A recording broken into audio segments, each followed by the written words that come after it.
មានន័យជ្រាលជ្រៅ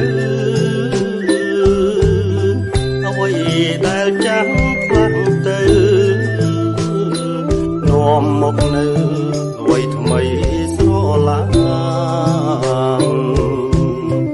ភារកិច្ចថ្មីជោគជ័យថ្មីសេរីមានគ្រប់យ៉ាង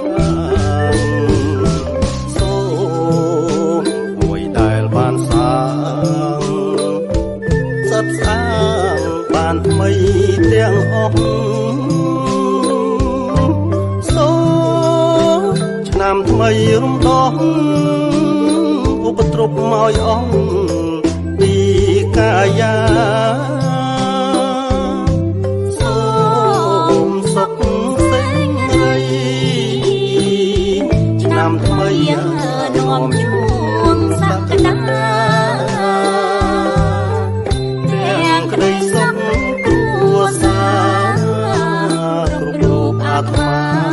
សម្រាប់